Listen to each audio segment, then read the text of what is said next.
Bab 471, Pembatasan. Nama, Bangkitnya Dataran Hitam Penulis. Plus matikan mengatur ulang. Gereja spiritual melarang organisasi tingkat tinggi di benua tengah untuk mengganggu organisasi yang memiliki kekuatan lebih kecil, seperti dalam kasus Flaming Empire di wilayah utara benua ini. Dalam hal ini, sementara satu pihak memiliki orang suci spiritual, pihak lain hanya memiliki orang-orang yang berada di puncak tahap ke-6 kultivasi, raja spiritual, sebagai spesialis tingkat tertinggi. Karena perbedaan kekuatan, bahkan organisasi kecil atau individu tingkat menengah di kekaisaran dapat menimbulkan kekacauan di wilayah Minos, berpotensi mengganggu bisnis gereja di tempat seperti itu. Karena meskipun hal itu tidak menguntungkan bagi para ahli dari kekaisaran itu untuk menetap di sini, mungkin akan menguntungkan bagi beberapa orang untuk menindas, memperbudak, atau mengeksploitasi seluruh bagian utara benua tengah. Artinya, dengan menggabungkan seluruh sumber daya lokal di bagian benua ini, niscaya akan ada kekayaan yang cukup untuk mendukung proyek-proyek di tempat lain. Namun hal itu tidak baik bagi pihak yang lebih lemah, juga tidak cocok untuk salah satu organisasi paling menonjol di benua ini, gereja spiritual. Di satu sisi, kondisi kehidupan penduduknya mungkin lebih menyedihkan dibandingkan saat ini. Namun, di sisi lain, organisasi luar biasa ini bisa kehilangan alasan untuk mempengaruhi dan bahkan menyerap beragam organisasi lokal dan pemuda berbakat. Gereja spiritual tersebar di seluruh wilayah Minos, kecuali di beberapa titik. Oleh karena itu, mereka tidak hanya mempengaruhi ratusan juta orang, tetapi mereka juga memperoleh kristal dalam jumlah besar, yang cukup untuk melatih banyak spesialis. Selain itu, beberapa talenta, seperti anak-anak muda yang mengikuti turnamen rohani, lebih memilih bergabung dengan gereja daripada mencoba peruntungan di organisasi lokal lain atau di luar daerah. Itu karena mereka tidak perlu segera meninggalkan tanah air atau keluarga mereka. Sebaliknya, mereka dapat mengembangkan posisi demi posisi di wilayah ini hingga mereka memiliki kesempatan untuk pindah ke cabang yang lebih tinggi suatu hari nanti. Bagaimanapun juga, gereja spiritual adalah salah satu organisasi terbesar di dunia ini. Bahkan jika seseorang mengambil alih kekuasaan itu di cabang kota kecil, orang yang berbakat bisa naik pangkat ke puncak. Itulah alasan utama mengapa lembaga semacam itu mempertahankan kehadirannya di wilayah utara benua tengah yang miskin. Mengenai mengapa kekuatan lain tidak mencoba melakukan hal yang sama atau menghentikan gereja spiritual melakukan hal itu sederhana. Hal ini karena tidak ada organisasi yang dekat dengan wilayah ini yang dapat menentang kekuasaan tersebut, mencoba mencuri apa yang sudah menjadi milik gereja. Alasan lainnya adalah bahwa gereja telah memiliki banyak pengaruh di banyak negara bagian di sekitar wilayah Minos. Adapun kekuatan lain yang setingkat dengan gereja, mereka tidak tertarik pada wilayah seperti itu. Terlebih lagi, gereja telah tiba di bagian utara benua terlebih dahulu. Karena alasan ini, memulai perang untuk hal seperti itu sepertinya tidak ada gunanya. Belum lagi kekuatan luar sudah datang dan pergi dari utara benua tengah untuk menjaring talenta-talenta muda dan membawa mereka ke daerah masing-masing.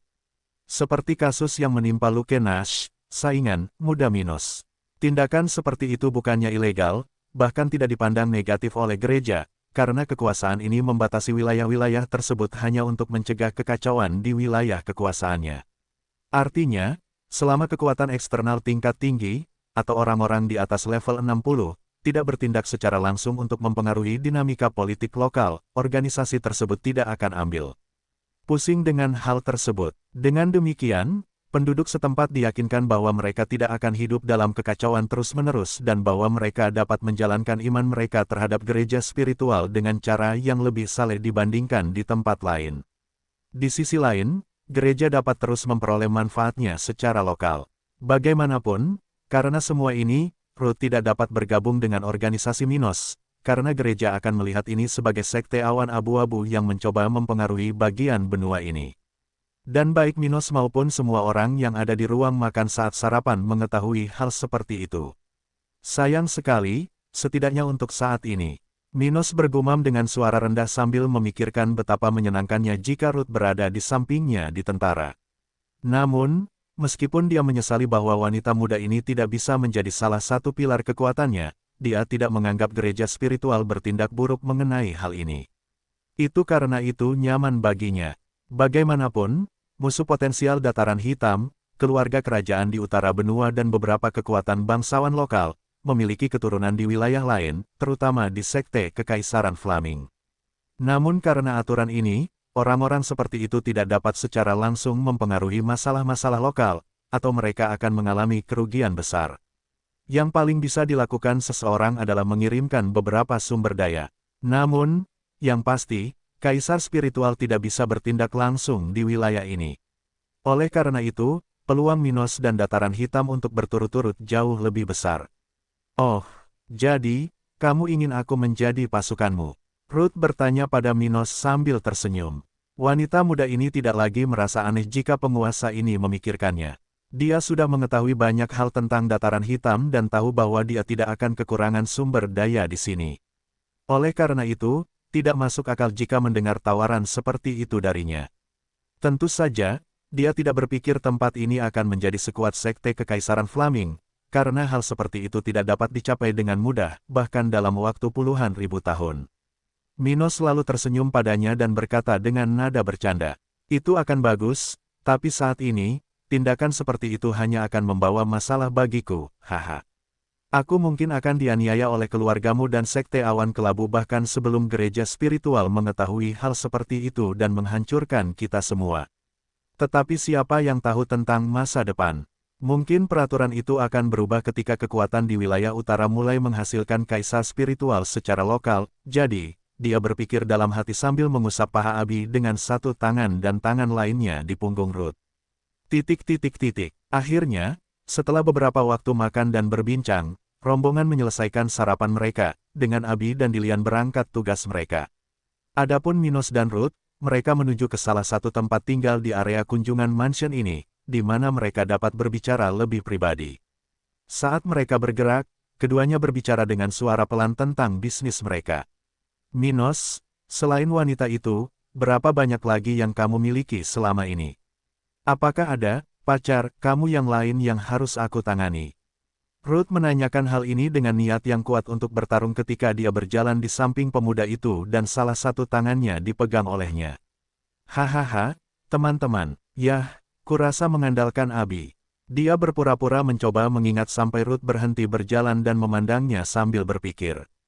Cuma bercanda, haha, Abi satu-satunya, tapi aku sudah bersama beberapa orang lain selama ini. Tapi jumlahnya tidak terlalu signifikan. Sebenarnya, aku orang yang sangat terkendali. Oh, terkendali, itu adalah lelucon. Kamu selalu menggodaku sejak pertama kali aku melihatmu di Pulau Batu. Dia berpikir sendiri, menatap Minos dengan ragu. Ah, aku hampir lupa, ingat Elena. Pemuda pirang dari Pulau Batu yang mengenalkan kita pada ibu kota tempat itu. Dia ada di sini juga. Mendengar ini, pupil mata Ruth berkontraksi, dan dia memperhatikannya sekali lagi dengan cermat. Kenapa wanita ini ada di sini? Bukankah kamu bilang tidak ada orang lain selain wanita itu? Aku mengatakan yang sebenarnya. Elena ada di sini karena dia bergabung dengan pasukanku, tapi hubungan kami tidak berarti, meskipun kami terus-menerus tidur, dia menjawabnya dengan tenang. Jadi begini, setelah itu, Minos menoleh ke arahnya dan melakukan gerakan cepat, menggendongnya lalu berjalan menuju bagian dalam salah satu hunian di sana. Setelah menjerit kaget, Ruth menatap mata pemuda ini dan tersipu malu, merasa cemas dengan apa yang akan terjadi selanjutnya. Aku menjaga diriku untukmu selama ini. Saya harap Anda menjaga saya dengan baik. Dia berkomentar kepadanya, sudah merasa cukup hangat, tersenyum mengantisipasi. Oh, baguslah. Aku lebih suka seperti itu, hehehe. Gelombang datang gelombang, Ruth mengerang nikmat saat dia merasakan adik perempuannya menyemburkan cairan cintanya saat dia memeluk tongkat Stuart muda dengan lebih penuh gairah dibandingkan 3 jam terakhir. Pada saat yang sama, dia merasakan rahimnya diisi dengan cairan spesial Minos sekali lagi saat dia duduk di atasnya, dengan tubuh indahnya gemetar. Setelah saat itu, kedua pemuda yang berkeringat itu berbaring berdampingan di tempat tidur itu, bernapas dengan tergesa-gesa, saat mereka saling berhadapan, dengan senyuman puas di wajah mereka. Itu luar biasa. Kamu tidak tahu betapa aku sangat menantikan momen ini. Ruth berkomentar dengan suaranya yang lelah sambil mengusap dada Stuart muda. Kemudian, Minos segera membalas senyumnya ketika dia mengusap wajah cantik Ruth dengan salah satu tangannya dan berkata, "Aku juga menyukai beberapa jam terakhir ini bersamamu." Akhirnya, Ketika mata Ruth perlahan menemukan adik laki-laki Minos, dia tiba-tiba tersenyum dan bertanya. Apakah hanya aku, atau lebih besar? Hehehe, apakah kamu menyadarinya? Dia tersenyum sejenak lalu melanjutkan. Aku tidak tahu apakah ini normal bagi pria lain, karena tidak ada catatan publik mengenai hal ini. Tapi tampaknya ada batas pertumbuhan tertentu. Setelah mendengar ini, alis Ruth terangkat sementara wajahnya memerah, bahkan lebih. Meski ini sedikit aneh, menurutku itu masuk akal. Lagi pula, penampilan kita menjadi lebih baik, jadi mengapa hal lain tidak bisa mengalami hal yang sama? Itu mungkin ada hubungannya dengan kotoran di tubuh kita. Keduanya kemudian melanjutkan percakapan tidak produktif ini selama beberapa waktu, setelah menyentuh beberapa hal yang sangat intim satu sama lain dan bahkan tertawa beberapa kali. Setelah beberapa saat, keduanya mandi lama hingga akhirnya berpakaian dan meninggalkan tempat tinggal yang selama ini mereka gunakan. Beberapa saat kemudian, pasangan itu tiba di kantor Minos, tempat Mia sudah bekerja. Ketika mereka melewatinya, Ruth segera menyapa sekretaris ini, karena hanya sedikit terkejut dengan kekuatan dan kemajuan fisik wanita ini. Lagi pula, meskipun Ruth melihat Mia ketika sekretaris ini baru berkultivasi tahap keempat, wanita ini sudah menduga hal seperti ini akan terjadi di tempat ini. Akibatnya, meskipun dia masih terkejut dengan hal-hal tertentu, dia tidak akan berpikir lama tentang apapun yang dia lihat di kota kering.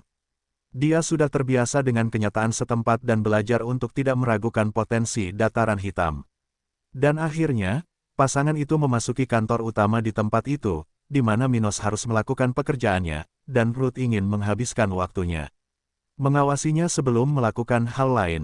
Ruth sangat menikmati keterlibatannya dalam urusan sehari-hari Minos dan melihatnya mengambil keputusan. Dia merasa sangat senang dengan hal itu dan bahkan merasa bangga dengan apa yang dilakukan pemuda ini. Itu aneh baginya, karena dia biasanya tidak terlibat dalam masalah seperti itu ketika dia berada di Flaming Empire, bahkan jika dia memiliki kesempatan seperti itu.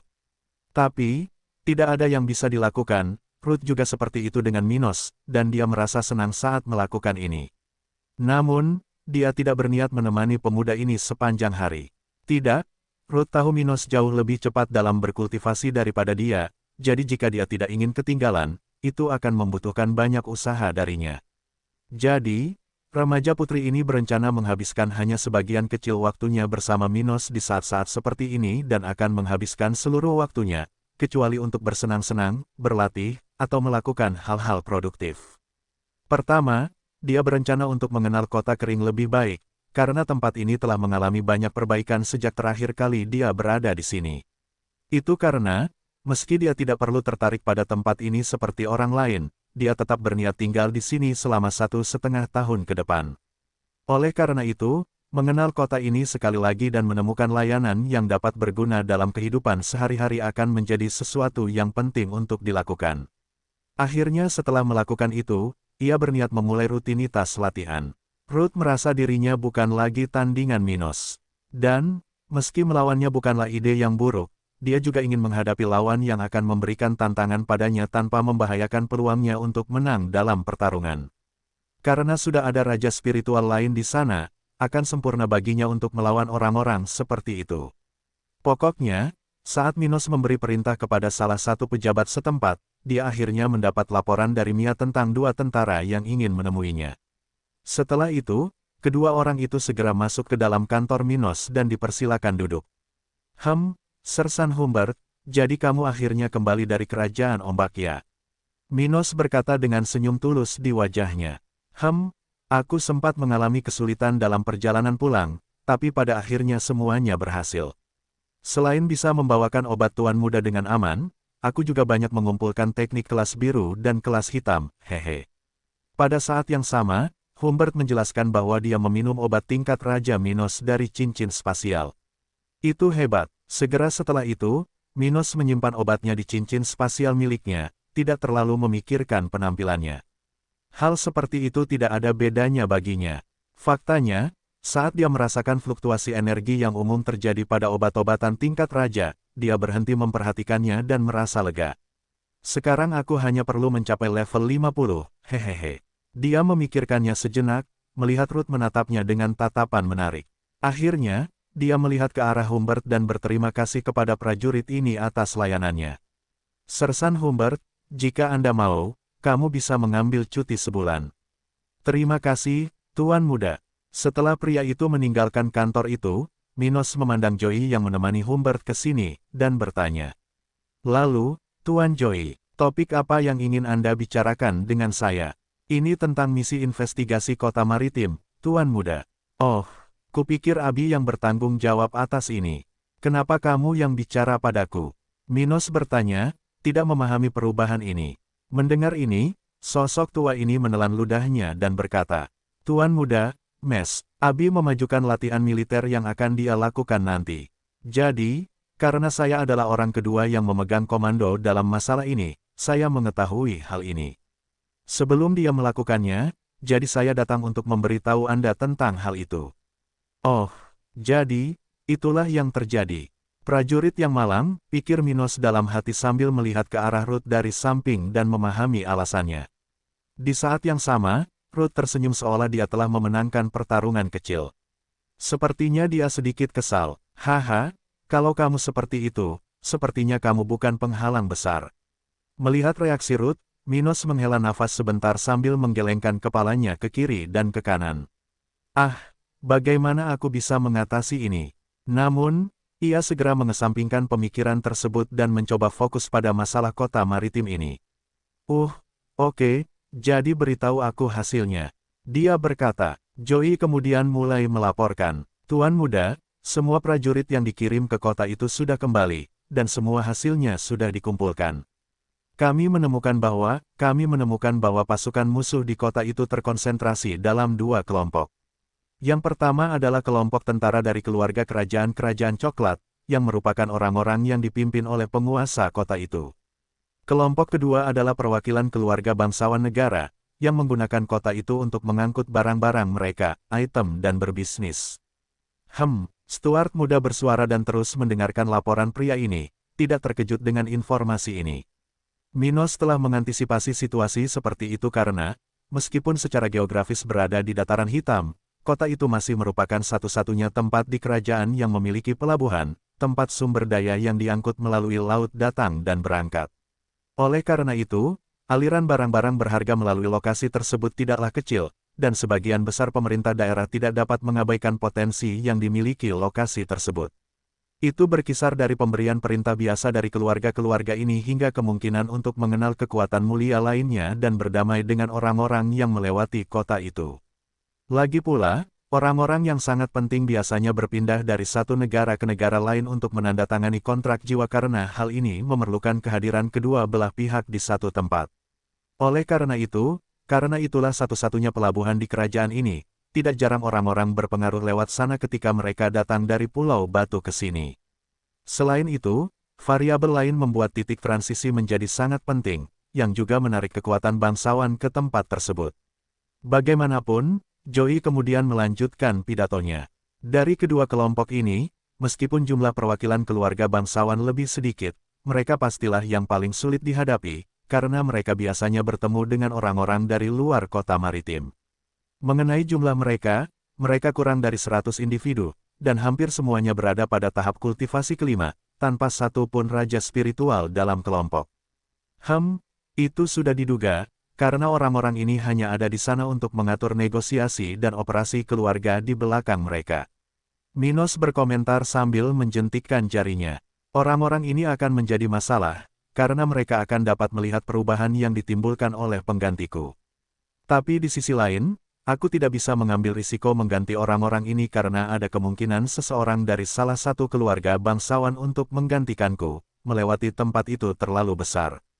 Dia memikirkannya sambil mencoba menyelesaikan masalah ini. Dia berpikir bahwa mengganti pengawal kerajaan memiliki potensi besar untuk berhasil karena orang-orang seperti itu pasti jumlahnya banyak, dan bangsawan yang relevan tidak akan dapat membedakan mereka. Itu karena penjaga yang dikirim ke kota itu diganti dari waktu ke waktu, dan penjaga lain kadang-kadang menggantikan seseorang yang mungkin dikenal oleh seorang bangsawan. Dengan itu, rencananya cukup dapat dilaksanakan oleh orang-orang ini. Tapi mengenai perwakilan ini dan sedikit tentang penguasa tempat itu, segalanya akan menjadi rumit. Bagaimanapun, Selagi dia memikirkan hal ini, Minos terus mendengar suara Joey. Adapun kelompok pengawal kerajaan, jumlahnya sekitar 1.000 orang. Dari jumlah tersebut, lebih dari setengahnya sudah berada pada tahap budidaya kelima, sedangkan penjaga lainnya sudah berada pada tahap keempat. Terakhir, ada Raja Spiritual level 52 di kota maritim. Angka ini tidak besar, Minos merenung sambil mengusap alisnya. Memang benar, 1.000 pengawal kerajaan adalah jumlah yang kecil, tapi itu bukanlah hal yang aneh sama sekali. Artinya, tidak boleh dilupakan bahwa kota itu berada di dataran hitam dan hanyalah sebuah pos perbatasan pantai tempat sumber daya dapat datang dan pergi. Jelas sekali, ini penting dan perlu agar kerajaan dapat berfungsi dengan sempurna. Namun hal tersebut bukanlah sesuatu yang sangat diperlukan, dan jika terjadi sesuatu, negara mempunyai alternatif lain. Artinya, lokasi seperti itu tidak bisa dibandingkan dengan kota-kota di sekitar ibu kota kerajaan, seperti kota-kota di wilayah yang diperintah oleh keluarga kerajaan di Kerajaan Ombak. Sebuah area di mana terdapat puluhan ribu penjaga yang ditempatkan. Hanya tempat-tempat seperti ini, yang sangat diperlukan untuk kelangsungan keluarga kerajaan, yang memiliki perlindungan seperti itu. Itu karena serangan laut tidak mungkin terjadi di bagian utara benua tengah, di mana keluarga terkuat tidak memiliki apa yang diperlukan untuk menjinakkan binatang laut. Oleh karena itu, setiap invasi atau serangan akan sangat bergantung pada wilayah benua. Dengan kata lain, hal tersebut akan sulit terjadi di lokasi yang dekat dengan pantai. Terlebih lagi, bahkan jika terjadi sesuatu, kerugian dapat dihindari dengan membangun situs lain dan mengirimkan tentara baru. Tentu saja, ini tidak ideal, karena jauh lebih menguntungkan dan menguntungkan untuk terus menggunakan tempat yang sama seperti biasanya, kota maritim. Namun tempat seperti itu bukanlah prioritas keluarga Brown, sehingga organisasi tersebut hanya mengirimkan kekuatan yang diperlukan untuk membatasi wilayah tersebut. Tapi hal seperti itu saja sudah cukup, karena siapapun di wilayah ini akan tahu bahwa menyerang kota yang dilindungi oleh keluarga kerajaan sama saja dengan menyerang keluarga kerajaan itu sendiri. Dengan kata lain, cepat atau lambat akan ada pembalasan, tidak peduli seberapa besar masalah yang ditimbulkan. Jadi, meski tidak besar, kekuatan yang ditempatkan di kota itu cukup untuk menyelesaikan hampir semua masalah yang mungkin harus dihadapi di kota tersebut. Kecuali, tentu saja, dalam kasus penguasa muda ini, yang sudah mengandalkan keluarga kerajaan setempat sebagai musuhnya. Setelah mempertimbangkan hal ini beberapa saat, Minos akhirnya mengatakan sesuatu. Baiklah, mari kita lakukan sesuai kesepakatan. Anda dapat memberikan perintah untuk memulai persiapan prajurit dengan kekuatan yang sama dengan individu dalam kelompok pengawal kerajaan ini. Saya ingin ini dilakukan sesegera mungkin, dan dimulainya penculikan, dimulai dalam waktu paling lama 1 bulan. Mengenai bagian dari Raja Spiritual ini dan perwakilan keluarga bangsawan, untuk saat ini, mari kita tinggalkan itu sejenak. Kemudian, ketika kita menculik beberapa kelompok penjaga ini, kita akan dapat memahami dengan lebih baik siapa yang memiliki kontak dengan siapa, dan apa solusi terbaiknya. Baiklah, Tuan Muda. Setelah semua itu, Joey menuliskan beberapa hal hingga akhirnya ia pamit kepada Minos dan Ruth dan berlari ke markas untuk menangani masalah tersebut. Itu adalah layanan penting bagi pasukan lokal dan perlu dilakukan dengan presisi bedah. Itu sebabnya lelaki tua ini sangat tertarik untuk mempelajari situasi sebanyak mungkin dan menggunakan waktunya untuk mencari solusi terbaik atas masalah tersebut bersama tim manajemen. Setelah Joey meninggalkan kantor itu, Ruth yang telah mendengar semua itu, duduk dengan nyaman di kursi berlengan di kantor itu, bangkit dari tempatnya dan duduk di depan tempat Minos berada. Jadi, apakah kamu bersiap untuk bertindak? Tidakkah menurutmu ini terlalu dini untuk itu? Dia bertanya dengan ragu, dengan ekspresi khawatir di wajahnya. Mendengar pertanyaan seperti itu, Stuart muda menggelengkan kepalanya ke kiri dan ke kanan dan berkata dengan serius. Tindakan apapun berpotensi menimbulkan ancaman. Kenyataan bahwa saya berkultivasi, atau lebih tepatnya, bahwa saya bernapas sudah merupakan ancaman bagi mereka yang melihat saya sebagai musuh, meskipun saya belum melakukan apapun terhadap mereka. Dan kalau dipikir-pikir, entah seseorang menerima dirinya sebagai makhluk biasa-biasa saja, yang tidak berusaha menonjol dan tetap berada di bawah rata-rata, atau seseorang mencari jalan menuju kekuasaan dan menjadi incaran banyak orang. Kedua jalan itu penuh dengan bahaya, yang satu lebih berbahaya daripada yang lain dalam situasi tertentu. Tapi sementara jalan yang pertama dicirikan oleh ketidakberdayaan dalam menentukan nasib seseorang, jalan yang kedua adalah jalan yang memiliki lebih banyak kendali. Dan aku lebih suka jalan seperti itu, Hal. Saya akan menyerang kota maritim untuk meningkatkan kekuatan saya lebih jauh dan menciptakan peluang bagi saya untuk mempertahankan diri dengan lebih tegas di masa depan. Dia kemudian menutup matanya sejenak. Entah ini awal atau tidak, aku tidak tahu.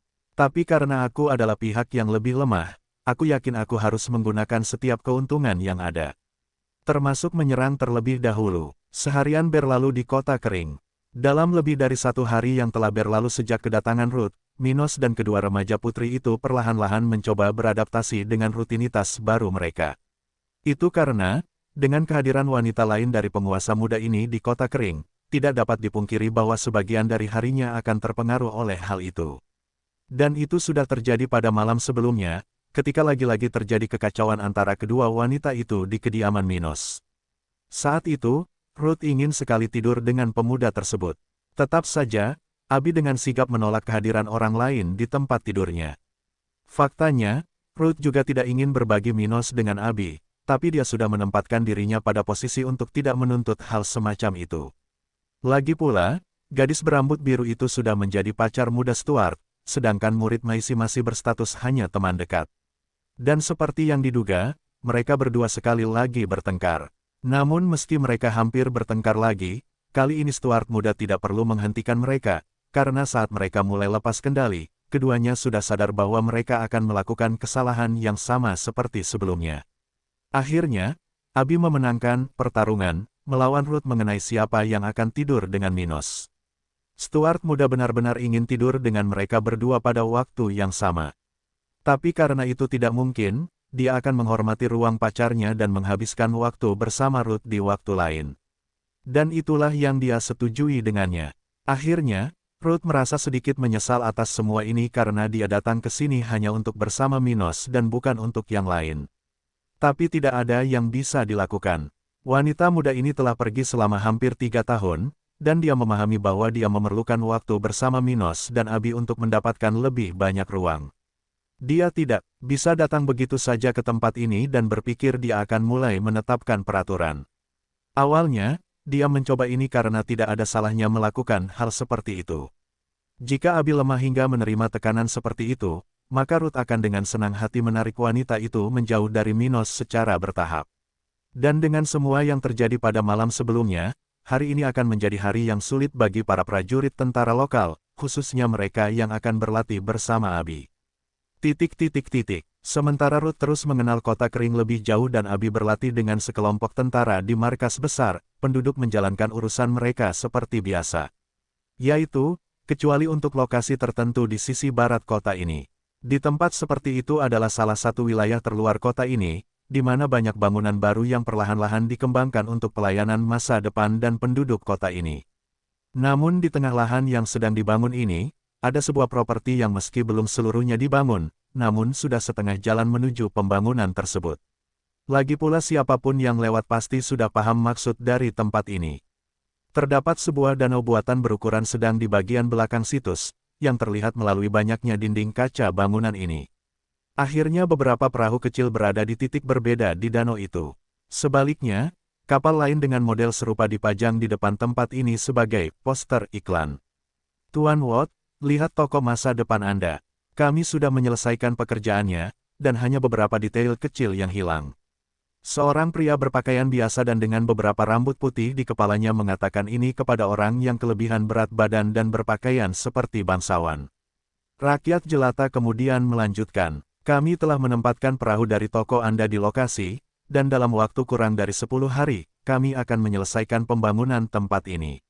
Mendengar ini, Tuan Watt mengangguk puas sambil berjalan dan melihat sekeliling tempat ini. Tempat ini ternyata sangat bagus.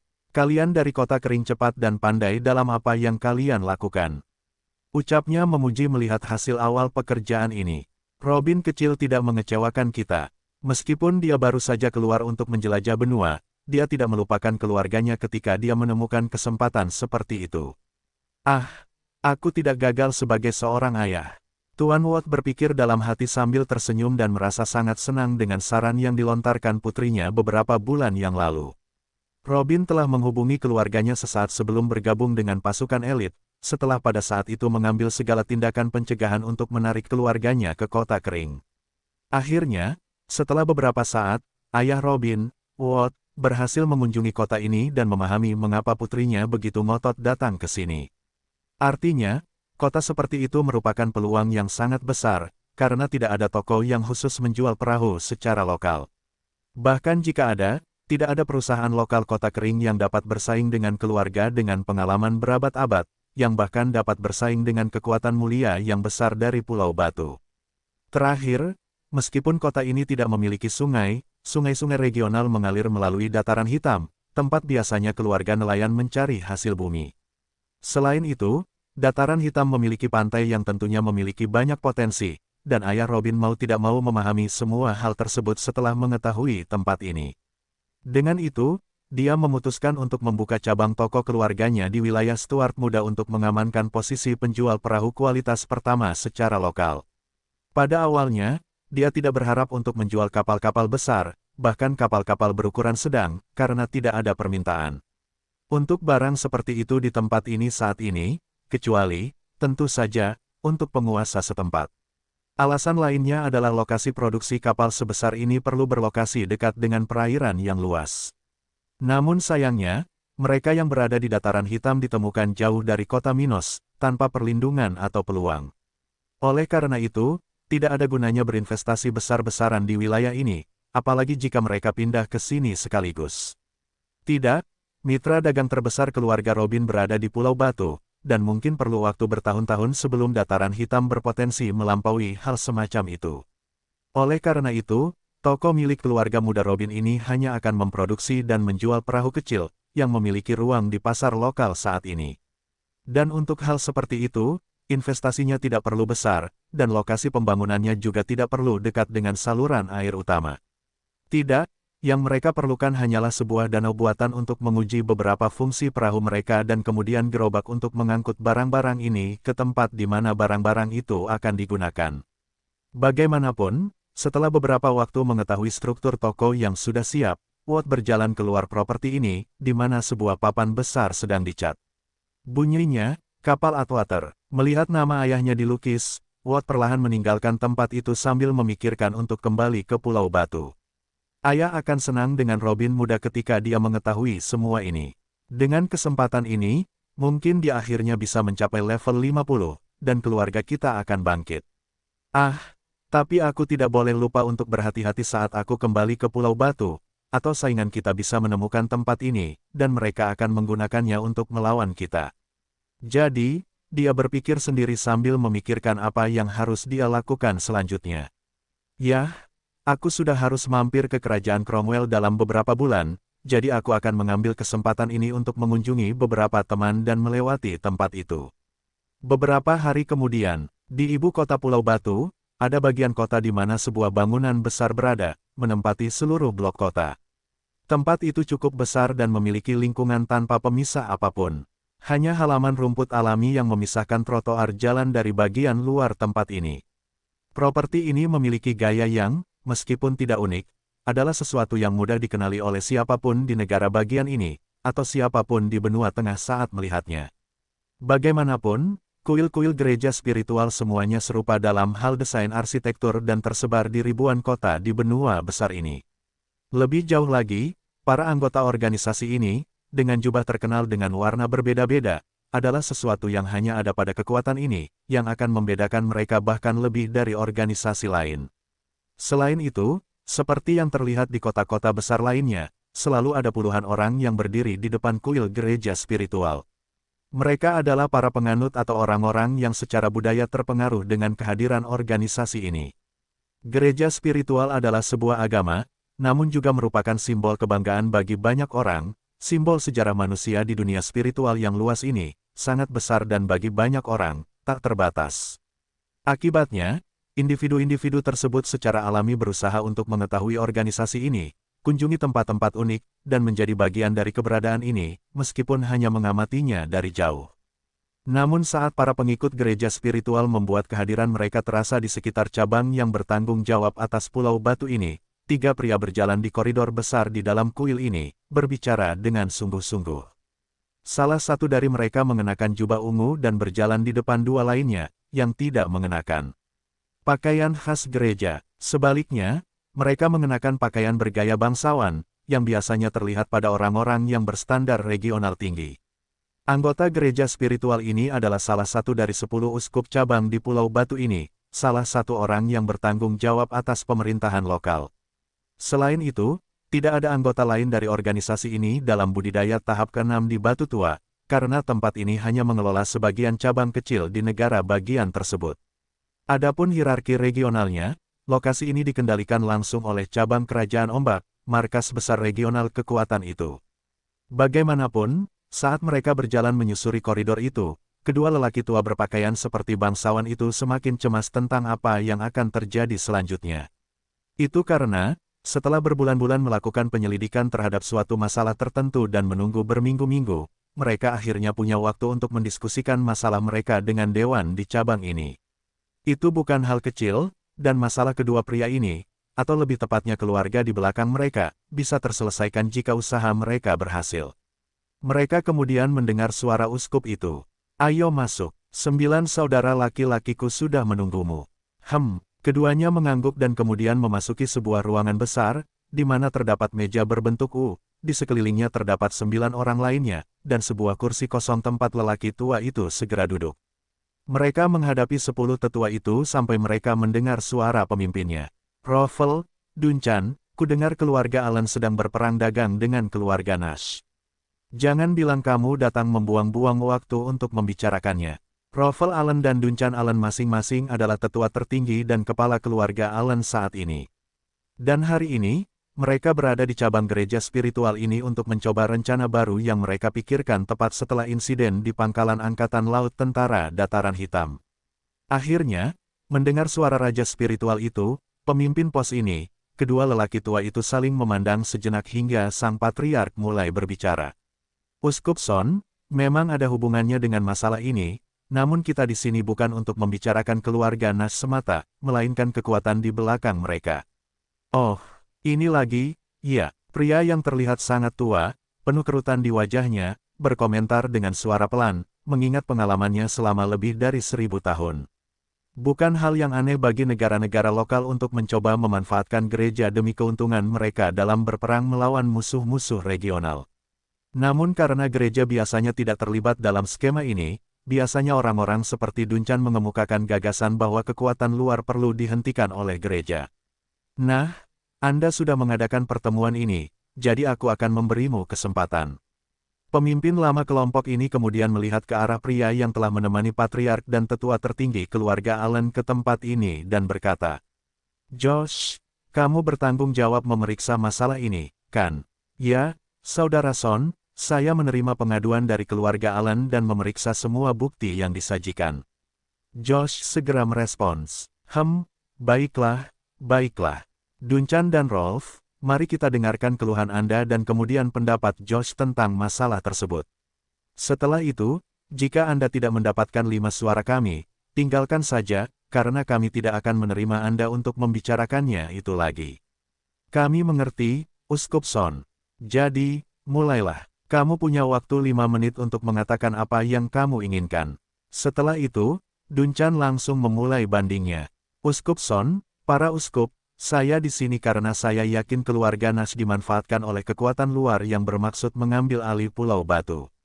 Kekuasaan seperti itu telah menciptakan jaringan yang praktis menjangkau separuh negara bagian kita dan telah menindas mereka yang tidak mau tunduk. Saya khawatir Pulau Batu kita akan kehilangan otonominya jika ini terus berlanjut. Dan bukti yang saya miliki tentang hal itu, yang telah disampaikan kepada Uskup Josh, adalah mengenai pangkalan Angkatan Laut yang terletak di Dataran Hitam. Tempat ini adalah tempat organisasi misterius ini menyimpan sumber dayanya dan mengirimkannya ke sini. Ngomong-ngomong, beberapa bulan yang lalu, ketika keluargaku pertama kali menghubungi organisasi ini, mereka secara brutal membunuh bawahan kami, Raja Spiritual, dan Jenderal Spiritual. Mereka melakukan ini karena kami menolak menjual negara kami. Jadi, Mengingat kejadian ini dan perubahan baru-baru ini di Pulau Batu, aku berharap gereja spiritual tidak mengecewakan negara kita. Atau mungkin, kita mungkin sepenuhnya terserap oleh organisasi misterius ini. Setelah mendengar Patriark Duncan berbicara, sang tetua tertinggi memiringkan kepalanya dan berbicara dengan keras. Tolong, para uskup, selamatkan negara kami. Setelah mendengar semua ini, orang-orang di sekitar meja itu, kecuali orang yang bertanggung jawab atas meja itu, semuanya mempunyai reaksi yang sama, yaitu rasa bosan bercampur dengan sedikit rasa ingin tahu. Tidak semua orang mempunyai pengalaman yang sama seperti Uskup Son, yang tertua di antara mereka. Namun, masing-masing dari orang-orang ini telah melihat dan mendengar cerita serupa dengan yang Duncan coba jual kepada mereka. Oleh karena itu, orang-orang ini tidak terkejut dengan perkataan Bapa Bangsa itu. Mereka baru saja menoleh ke arah Uskup Josh dan menunggu pidatonya dimulai. Saudaraku, saya membaca semua informasi yang dikumpulkan oleh keluarga Allen. Selain itu, saya melakukan sedikit perjalanan observasi ke pangkalan angkatan laut itu. Tetapi saat menuju ke sana, yang kutemukan hanyalah pelabuhan umum kecil, tempat yang bahkan tidak memiliki susunan tingkat menengah tingkat 2 untuk melindungi daerah itu, sesuatu yang pasti dimiliki oleh organisasi kerajaan atau kerajaan tingkat tinggi di pangkalan manapun, di wilayah utara benua tengah ini. Tidak, jika itu adalah organisasi dari luar wilayah utara, mereka pasti akan menggunakan susunan pertahanan tingkat tinggi kelas 2 di lokasi itu. Tetapi lebih dari itu, sebagian besar orang di pangkalan itu baru berada di tahap awal kultivasi tahap kelima, dan dari penampilan mereka, mereka tidak bisa dianggap muda. Dengan kata lain, mereka pastinya bukan berasal dari wilayah yang lebih kuat dari itu, milik kita. Adapun raja spiritual yang bertanggung jawab atas tempat itu, dia hanyalah orang berlevel 51, yang, ya, saya percaya memiliki teknik tingkat perak, seperti yang saya lihat dia beraksi melawan sekelompok binatang buas. Dan itulah satu-satunya hal yang terjadi, itu bisa menandakan bahwa dia berasal dari tempat yang lebih kuat atau didukung oleh kekuatan luar. Namun, berdasarkan pengamatan saya, orang-orang itu hanya melindungi pangkalan dan barang-barang yang diangkut ke tempat itu. Bagaimanapun, tidak ada bukti keluarga Allen yang menunjukkan hubungan yang jelas antara pengaruh kekuatan luar di wilayah kita. Sebaliknya, menurut saya, satu-satunya hubungan kekuatan ini dengan Pulau Batu adalah dalam bentuk komersial, yang tidak jangan menentang resolusi gereja. Dia kemudian melihat ke arah kedua pria itu dan berkata bersamaan, "Saya menyarankan agar kita menolak permintaan seperti itu."